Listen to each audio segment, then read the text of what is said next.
أعوذ بالله من الشيطان الرجيم بسم الله الرحمن الرحيم الحمد لله رب العالمين الرحمن الرحيم مالك السلام علیکم ورحمۃ اللہ وبرکاتہ الحمد للہ رب العالمین والصلاة والسلام علی سید الانبیاء والمرسلین وعلی آلہ وصحبہ اجمعین اما بعد۔ محترم ناظرین، قرآن کریم کے 12ویں پارے کی تفسیر چل رہی ہے۔ پچھلے درس میں آپ نے سورہ ہود کی آیت نمبر 39 تک کی 39 تک کی تفسیر سماعت کی تھی۔ آئیے آگے بڑھتے ہیں۔ اعوذ باللہ من الشیطان الرجیم حتى إذا جاء أمرنا وفارت التنور قل نحمل فيها من كل زوجين اثنين وأهلك إلا من سبق عليه القول ومن آمن وما آمن معه إلا قليل۔ یہاں تک کہ جب ہمارا حکم آ گیا، وفارت تنور، اور تندور جو ہے وہ ابلنے لگا۔ تنور سے کیا مراد ہے؟ بعض علماء کہتے ہیں کہ روٹی پکانے والا جو تندور ہوتا ہے وہ مراد ہے، اور بعض مفسرین کا یہ کہنا ہے کہ اس سے مراد ایک خاص جگہ ہے۔ ایک قول یہ بھی ہے کہ یہ ایک چشمہ تھا جس کو عین الوردہ کہا جاتا ہے، وہ مراد ہے۔ اور بعض اہل علم یہ کہتے ہیں کہ تنور سے مراد زمین کی سطح ہے، زمین مراد ہے۔ علامہ ابن کثیر رحمۃ اللہ علیہ نے اسی کو راجح قرار دیا ہے، یعنی ساری زمین جو ہے وہ چشموں کی طرح ابل پڑی۔ وفارت تنور، اور تنور ابلنے لگا۔ قل نحمل فیہا، تو ہم نے کہا کہ اے نوح اس کشتی میں تم سوار کرو، من کل زوجین اثنین، ہر ایک میں سے دو جوڑا، یعنی ہر شے کا، ہر جاندار کا جوڑا جو ہے تم اس پہ سوار کر لو۔ وہ اہلک، اور اپنے اہل کو، اپنے گھر والوں کو بھی اس پر سوار کر لو۔ الا من سبق علیہ القول، سوائے اس کے جس کے بارے میں جس کے اوپر بات پہلے سے پڑ چکی ہے، یعنی جس کے بارے میں اللہ کی طرف سے فیصلہ ہو چکا ہے کہ وہ اللہ کے عذاب کا حقدار ہے اور وہ اس کشتی میں سوار نہیں ہو سکتا۔ تو اب ظاہر ہے کہ اس سے جو ہے وہ کفار مراد تھے، جو حضرت نوح علیہ السلام کی جو ہے قوم کے اندر جو لوگ ایمان نہیں لائے تھے وہ مراد تھے، اور یہ بھی ہو سکتا ہے کہ اس کا استثناء جو ہے حضرت نوح علیہ السلام کے اہل سے ہے، یعنی جو ایکسیپشن ہے الا من سبق علیہ القول، یہ ان کے اہل سے استثناء ہے کہ آپ کے اہل و عیال میں بھی جن کے بارے میں اللہ کی طرف سے فیصلہ ہو چکا ہے اور اللہ کی تقدیر میں لکھا جا چکا ہے کہ وہ گمراہ ہیں، برباد ہیں، تو ان کو چھوڑ کر کے باقی لوگوں کو آپ کشتی میں سوار کر لیں۔ ومن آمن، اور ایمان والوں کو آپ سوار کر لیں۔ وما آمن معه الا قلیل، اور نوح علیہ السلام کے ساتھ ایمان نہیں لائے مگر بہت تھوڑے سے لوگ۔ بعض علماء نے کہا ہے کہ ان کی کل تعداد جو ہے مردوں اور عورتوں کو ملا کر 80 لوگوں کی تھی، صرف 80 لوگ اس کشتی کے اوپر سوار تھے۔ ان میں حضرت نوح علیہ السلام کے 3 بیٹے بھی تھے جن کا نام تھا سام، حام اور یافس۔ یہ 3 بیٹے اور ان کی بیویاں بھی ان میں شامل تھیں۔ ایک بیٹا جس کا نام یام تھا، یا کنعان بھی اس کو کہا جاتا ہے، وہ بیٹا ایمان نہیں لایا تھا، لیکن اس کی بیوی مومن تھی، اس کی بیوی کشتی کے اوپر سوار تھی۔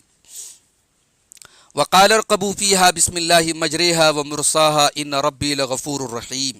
حضرت نوح نے کہا کہ اس کشتی میں سوار ہو جاؤ، اور یہ کہتے ہوئے سوار ہو جاؤ، بسم اللہ، اللہ کے نام سے، مجریہا و مرساہا، اللہ کے نام سے ہی اس کشتی کا چلنا ہے اور اللہ کے نام سے ہی اس کشتی کا ٹھہرنا ہے۔ تو اس سے جو ہے یہ جو دعا سکھائی جا رہی ہے کشتی پر سوار ہوتے وقت، یہ اہل ایمان کو ایک طریقے کی تسلی دی جا رہی ہے کہ اب ڈرنے کی ضرورت نہیں ہے، اس کشتی میں تم سوار ہو جاؤ، اس کشتی کا نگراں اللہ ہے، اس کا محافظ اللہ ہے۔ یہی وجہ ہے کہ دوسرے مقام پہ سورہ مومنون کی آیت نمبر 28 میں اللہ تعالیٰ نے حضرت نوح سے فرمایا کہ جب تم اہل ایمان کو لے کر کے کشتی میں بیٹھ جاؤ تو کہو الحمدللہ الذی نجانا من القوم الظالمین، کہ تمام تعریفیں اس اللہ کے لیے ہیں جس نے ظالموں سے ہم کو نجات دی۔ وقر رب انزلنی منزلا مبارکا وانت خیر المنزلین، اور یہ کہو کہ اے میرے رب تو مجھے ایک برکت والی جگہ پہ اتار، اور تو سب سے بہترین اتارنے والا ہے۔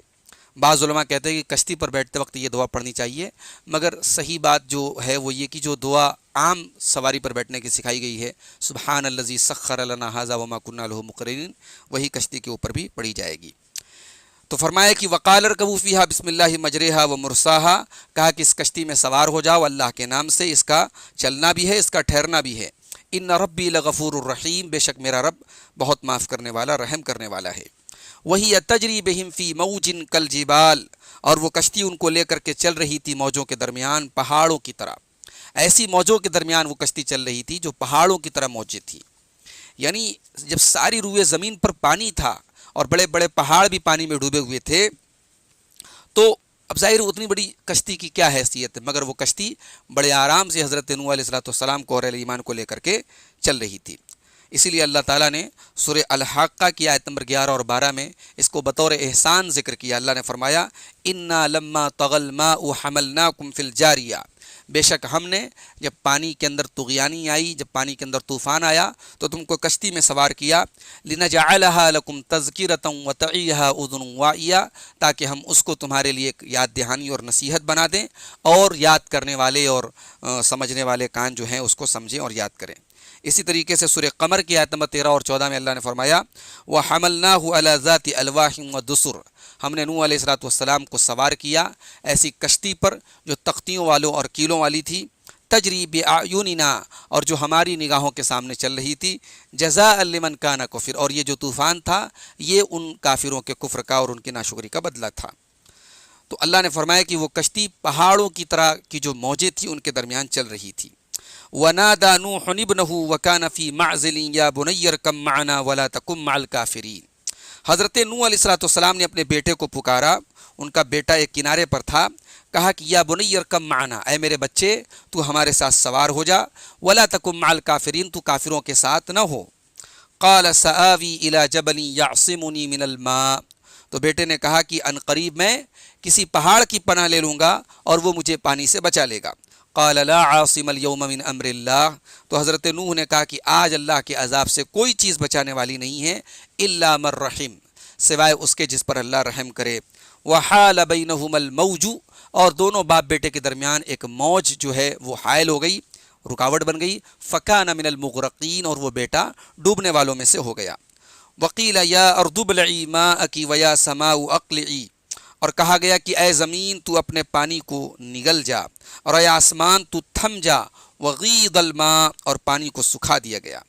تو یہاں جو ہے ظاہر ہے کہ نگلنے کا لفظ زمین کے لیے استعمال کیا گیا، نگلنے کا لفظ عام طور سے جاندار کے لیے استعمال ہوتا ہے، یہاں مراد یہ ہے کہ پانی اتنا اچانک خشک ہو گیا، ایسے اعتبار سے وہ ڈرین ہو گیا کہ اللہ تعالیٰ نے اس کو نگلنے سے تعبیر کیا کہ پانی جو ہے وہ اسٹیپ بائی اسٹیپ نہیں بلکہ اچانک پورا کا پورا پانی جو ہے وہ ختم ہو گیا۔ تو پانی سے اللہ نے زمین سے کہا کہ تو اپنے پانی کو نگل جا، اور آسمان سے کہا کہ تو تھم جا، اور وغیض الماء، اور پانی کو سکھا دیا گیا۔ وقضی الامر، اور فیصلہ کر دیا گیا۔ واستوت علی الجودی، اور وہ کشتی جو ہے وہ جودی پہاڑ کے پاس جا کے لگ گئی۔ وقیل بعدا للقوم الظالمین، اور کہا گیا کہ بربادی ہو ظالموں کے لیے۔ ونادى نوح ربه فقال رب ان ابني من اهلي وان وعدك الحق وانت احكم الحاكمين، اور حضرت نوح علیہ السلام نے اپنے رب کو پکارا اور کہا کہ اے میرے رب، بے شک میرا بیٹا میرے اہل و عیال میں سے ہے، اور بے شک تیرا وعدہ سچا ہے، وانت احکم الحاکمین، اور تو سب سے بڑا فیصلہ کرنے والا ہے۔ قال یا نوح انه ليس من اہلک، تو کہا گیا کہ اے نوح وہ تیرے اہل میں سے نہیں ہے۔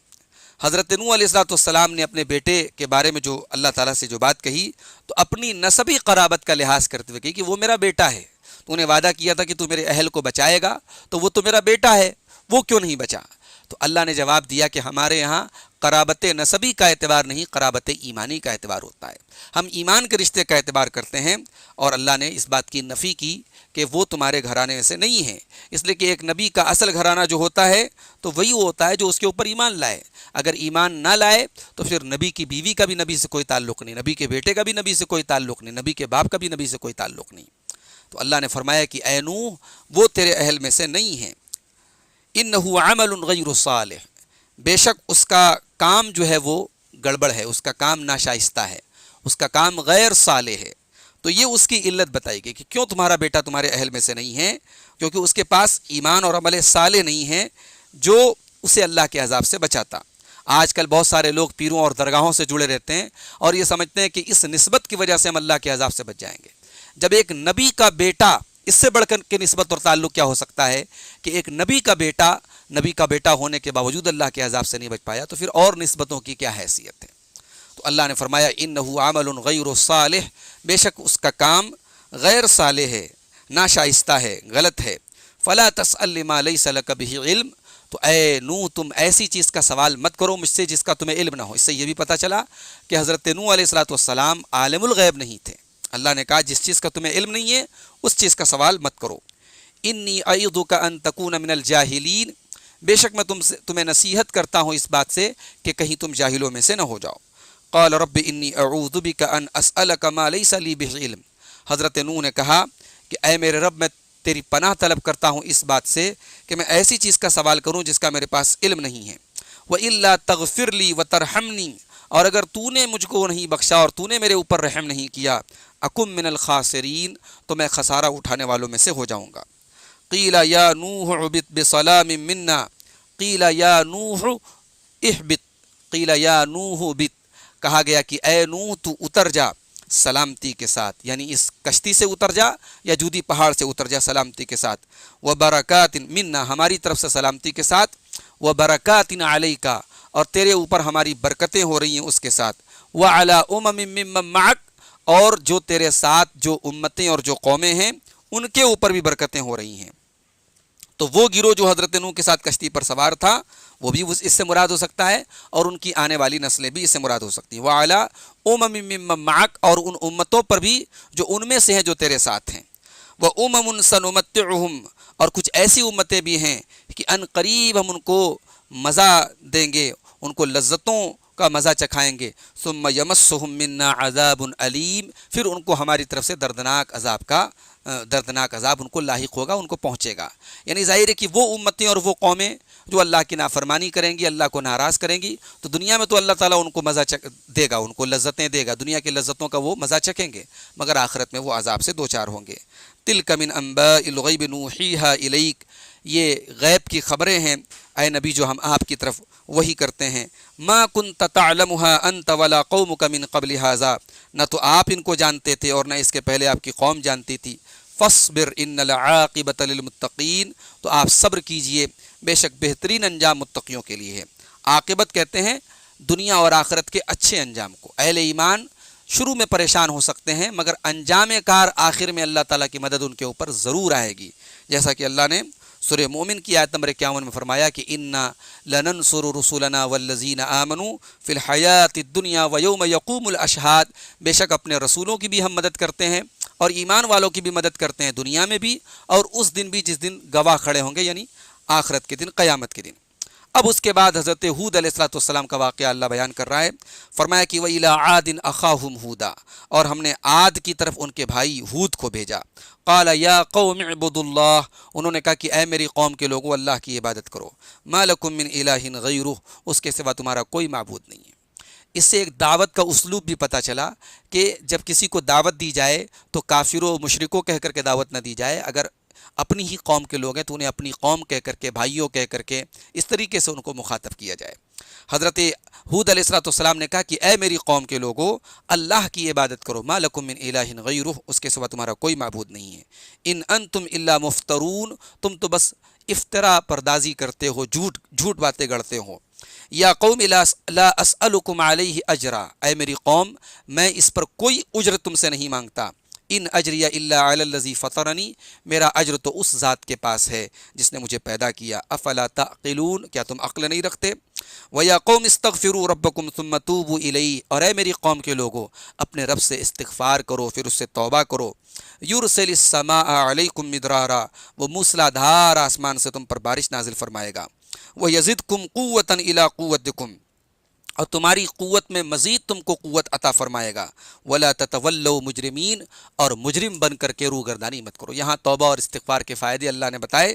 حدیث میں آتا ہے، ابو داؤد کی 1518 نمبر کی حدیث ہے، اللہ کے پیارے نبی صلی اللہ علیہ وسلم فرماتے ہیں من لزم الاستغفار، جو استغفار کی پابندی کرے، جعل اللہ له من کل ضیق مخرجا، اللہ اس کو ہر تنگی سے نکلنے کا راستہ دیتا ہے۔ ومن کل ہم فرجا، اور ہر غم سے نجات اس کو عطا کرتا ہے۔ وَرَزَقَهُ مِنْ حَيْثُ لَا يَحْتَسِبُ، اور اس کو ایسی جگہ سے رزق دیتا ہے کہ وہ سوچ بھی نہیں سکتا۔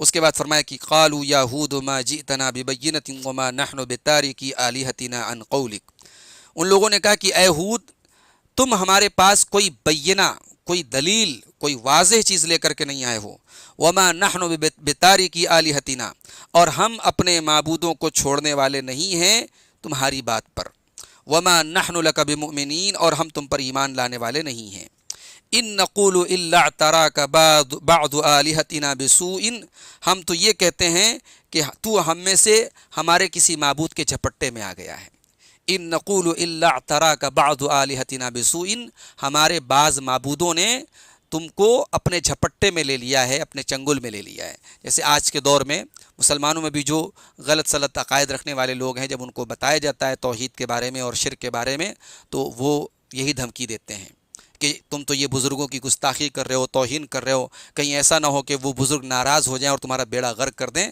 تو وہی بات حضرت ہود علیہ السلام کی قوم کے لوگوں نے کہی کہ ان نقول الا تراک بعض آلہتک، ہم تو یہ کہتے ہیں کہ تو ہمارے کسی معبود کے جھپٹے میں آ گیا ہے۔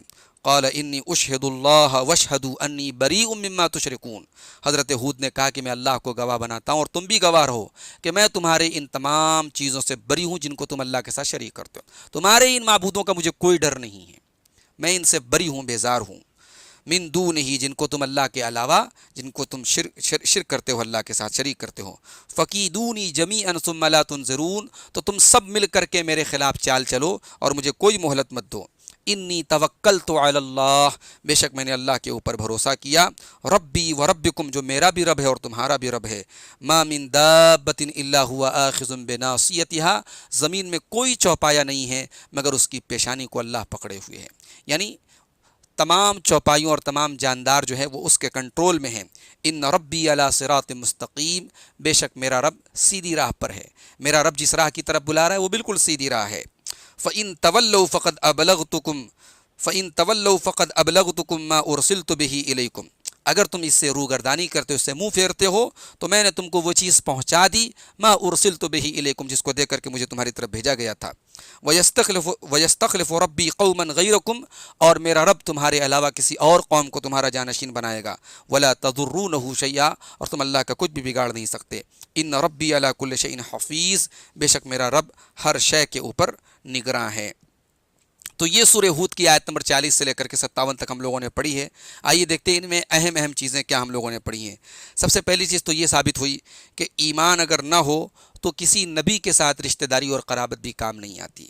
اسی طریقے سے یہ پتہ چلا کہ اہل ایمان ہر دور میں کم رہے ہیں، ان کی تعداد کم رہی ہے۔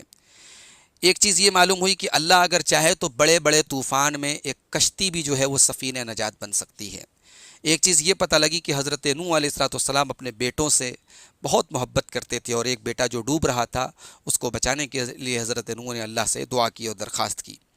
ایک بات یہ بھی پتہ لگی کہ اگر اللہ کے عذاب کا فیصلہ آ جائے تو پھر دنیا کا کوئی سہارا انسان کے کام نہیں آ سکتا۔ اللہ کے یہاں اصل جو قرابت کام آئے گی وہ ایمان کی قرابت ہے، ایمانی قرابت ہے۔ اسی طریقے سے ایک بات یہ بھی پتہ لگی کہ غیر ضروری سوال کرنا یہ جاہلوں کی نشانی ہے۔ ایک بات یہ معلوم ہوئی کہ کافروں کو بھی اللہ تعالیٰ دنیا میں نعمتوں سے نوازتا ہے، مگر آخرت میں ان کے لیے دردناک عذاب ہے۔ ایک بات یہ بھی پتہ لگی کہ نبی عالم الغیب نہیں ہیں، ان کو غیب کی اتنی ہی باتیں معلوم ہوتی جتنی اللہ ان کو بتاتا ہے۔ ایک چیز یہ بھی پتہ لگی کہ بہترین انجام جو ہے وہ اہل تقویٰ کے لیے، متقیوں کے لیے ہے۔ اگر آپ چاہتے ہیں کہ دنیا اور آخرت میں آپ کا انجام بہترین ہو تو اپنے اندر تقویٰ پیدا کر لیجئے۔ دعوت کا ایک اسلوب پتہ لگا کہ جب دعوت دی جائے اپنی قوم کے لوگوں کو تو کافروں اور مشرکوں کہہ کر کے دعوت نہ دی جائے، بلکہ یا قومی، اے میرے بھائیوں، برادران وطن، اس طریقے سے کہہ کر کے ان کو دعوت دی جائے۔ توبہ اور استغفار کی فضیلت معلوم ہوئی کہ اس سے دنیا کی بہت ساری مصیبتوں سے نجات ملتی ہے اور بہت ساری نعمتیں اس سے ملتی ہیں۔ اور ایک چیز یہ پتہ لگی کہ اگر اللہ کے اوپر توکل کر لے انسان تو ساری دنیا مل کر کے اس کا کچھ نہیں بگاڑ سکتی۔ انشاءاللہ اگلے درس میں ہم آگے کی آیات کی تفسیر دیکھیں گے۔ وآخر دعوانا ان الحمد للہ رب العالمین۔